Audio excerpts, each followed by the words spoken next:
Buonasera e ben ritrovati con l'informazione flash di New Sicilia, i principali titoli del pomeriggio. In apertura la visita in Sicilia del Presidente del Consiglio Giorgia Meloni. Dopo il ciclone Harry che ha messo in ginocchio l'isola, la Premier si è recata prima a Niscemi e poi a Catania, dove ha presieduto un vertice operativo insieme alle massime autorità locali e regionali. Meloni ha assicurato l'impegno del governo in maniera celere per il risanamento delle aree pubbliche e private colpite, con provvedimenti immediati non appena saranno completate le valutazioni tecniche dei danni.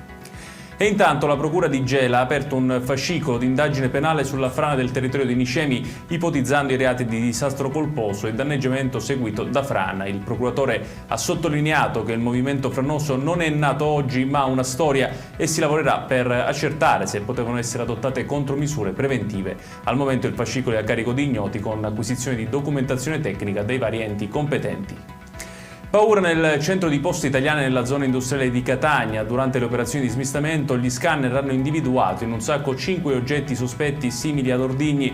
Il personale, circa 400 persone, è stato evacuato e sul posto sono intervenuti vigili del fuoco, artificieri e forze dell'ordine. Ora il calcio, il derby tra Catania e Trapani, valido per la 24esima giornata del girone C di Serie C, non si giocherà venerdì 6 febbraio come previsto. La decisione è stata presa dalla prefettura per motivi di sicurezza legati alle celebrazioni di Sant'Agata. La data del recupero sarà comunicata nei prossimi giorni. Chiudiamo con il meteo, ancora cieli nuvolosi e piogge nella giornata di domani in Sicilia. I rovesci saranno deboli sulla maggior parte dell'isola, con maggiore intensità sul litorale tirrenico e quello ionico, per cui la Protezione Civile regionale ha diramato allerta meteo gialla, graduale attenuazione dei fenomeni dal pomeriggio.